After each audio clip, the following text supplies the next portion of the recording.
Olha, a história dos elefantes é, sem dúvida, uma das mais épicas do nosso planeta. É uma jornada que começa com um bichinho minúsculo e nos leva até os gigantes que a gente conhece hoje, verdadeiros engenheiros de ecossistemas. E o mais interessante é que vamos descobrir como a história deles está, hoje mais do que nunca, profundamente ligada à nossa. Então, vamos começar com o enigma. Dá uma olhada nessa criatura. O que um animalzinho de 8 quilos poderia ter em comum com um elefante de 6.000 quilos? Parece impossível, né? Mas a resposta é... Bom, ela é no mínimo surpreendente. Pois é, a resposta é tudo. Esse aí é o Erytherium, o ancestral mais antigo que a gente conhece de todos os elefantes. A saga incrível desses gigantes começa aí, com essa criatura que vivia em pântanos, uns 60 milhões de anos atrás. É o ponto de partida de uma das histórias evolutivas mais fantásticas da natureza. Bom, então vamos embarcar nessa jornada de 60 milhões de anos. A gente vai ver de perto como foi que esse habitante dos pântanos se transformou num ícone global. A transformação ao longo do tempo é simplesmente incrível. Pensa só, a gente começa com o pequeno Erytherium, sem tromba nenhuma. Depois, a linhagem evolui para formas maiores, mais adaptadas, tipo o Moeritherium, que era semi-aquático, do tamanho de um porco. Aí vem o Paleomastodon, já com uma tromba curta e 4 presas. É como se a natureza estivesse testando designs diferentes, sabe? E essa jornada toda culminou nos gigantes da Era do Gelo, como o famoso mamute, uma prova impressionante da capacidade de adaptação dessa família. Ok, mas fica uma pergunta no ar, né? Por que os elefantes sobreviveram na África enquanto os mamutes e mastodontes sumiram em outros continentes? A resposta está numa palavra-chave: coevolução. Basicamente, os elefantes africanos evoluíram junto com os nossos ancestrais humanos, por milhões e milhões de anos. É isso que faz toda a diferença. A megafauna de outros lugares era o que a gente chama de evolutivamente ingênua. Eles não tinham tido esse contato prolongado com os Homo sapiens. Então, enquanto os elefantes na África aprenderam ao longo de milênios a ver os humanos como uma possível ameaça, os outros gigantes não tinham esse instinto de medo. A chegada dos humanos foi fatal para eles. A sobrevivência na África foi o resultado de uma espécie de corrida armamentista evolutiva. Certo? Agora vamos pular para o presente e olhar para os gigantes modernos. E olha, eles são muito mais do que os olhos podem ver. São verdadeiras obras-primas da biologia, cheios de segredos. E aqui vai uma curiosidade que parece até mentira. Sabe qual é um dos parentes vivos mais próximos do elefante? É esse bichinho aí, o Hyrax. Pois é, apesar da diferença brutal de tamanho, eles têm várias coisas em comum que denunciam o parentesco. As presas vêm dos dentes incisivos, os dedos são achatados, os testículos são internos, são provas claras de que eles vieram de um ancestral comum lá atrás. Hoje em dia, a gente reconhece 3 espécies de elefantes. Na África, temos o elefante da savana e o elefante da floresta. E temos também o elefante asiático. E, infelizmente, a situação para todos eles é bem preocupante. Como dá para ver, o status de conservação vai de em perigo até criticamente em perigo. E quando a gente fala em elefantes, é impossível não pensar na tromba. E que órgão fantástico! São mais de 40 mil músculos individuais ali. Para se ter uma ideia, o corpo humano inteiro tem por volta de 600 músculos. É por isso que a tromba tem essa combinação incrível de força para derrubar uma árvore e delicadeza para pegar uma única folha no chão. A pele do elefante também é uma adaptação genial. Ela não é só enrugada. Aquelas fendas bem profundas conseguem reter de 5 a 10 vezes mais água do que uma pele lisa. Funciona como um sistema de resfriamento embutido. A água fica ali e vai evaporando devagarinho, refrescando o animal. Uma solução perfeita para o calor.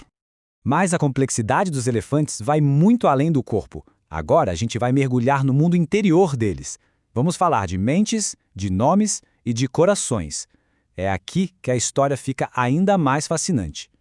E no centro de tudo, na sociedade dos elefantes, está a matriarca. Ela é a biblioteca viva da manada. A liderança dela não vem da força, mas da sabedoria, da experiência.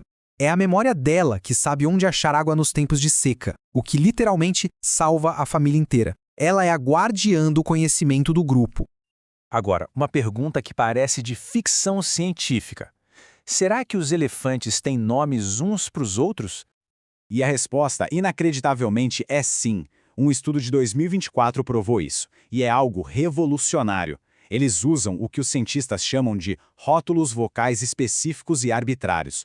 Traduzindo, eles não imitam o som do outro, como os golfinhos. Eles criam um som específico, um nome, para se referir a cada elefante do grupo. Isso é um sinal de pensamento abstrato, algo raríssimo no reino animal. A capacidade emocional deles é outra coisa que nos deixa sem palavras. Tem uma história famosa sobre o conservacionista Lawrence Anthony.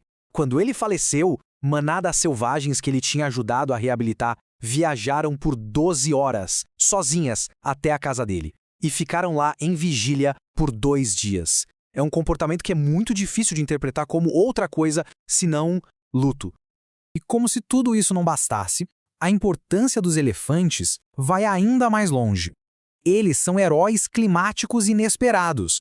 Vamos entender como esses gigantes ajudam a construir e a manter ecossistemas inteiros. Eles são o que a gente chama de engenheiros de ecossistemas. O que isso quer dizer? Bom, no dia a dia deles, eles dispersam sementes por quilômetros, basicamente plantando florestas. Eles abrem clareiras na vegetação, o que permite que novas plantas cresçam, cavam em busca de água e acabam criando poças que servem para outras espécies. E ao derrubar árvores menores, eles ajudam as árvores grandes, que guardam mais carbono, a crescer mais fortes. Eles literalmente esculpem a paisagem.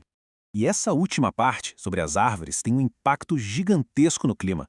Pensa só, um único elefante da floresta pode aumentar a captura de carbono no seu território numa quantidade que equivale a tirar mais de 2.000 carros das ruas por ano. É um número impressionante. E é justamente por terem esse papel vital que a crise que eles enfrentam hoje se torna ainda mais grave.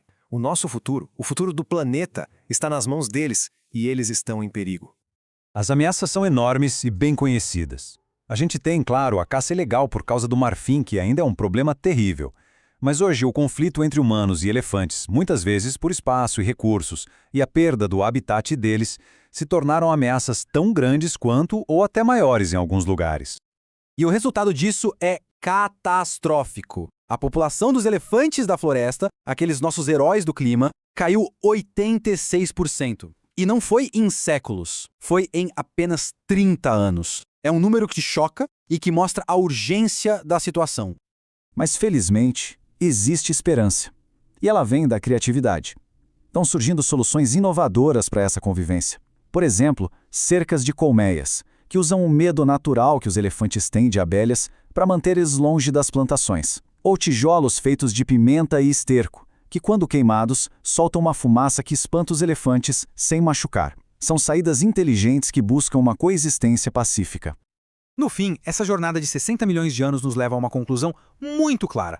Proteger os elefantes não é só uma questão ética, é uma estratégia de sobrevivência para o planeta inteiro. O futuro deles reflete a nossa própria capacidade de coexistir com a grandeza da natureza. Salvar esses seres que se chamam por nomes, que sentem luto e que ajudam a regular o nosso clima é, no fundo, uma forma de salvar a nós mesmos.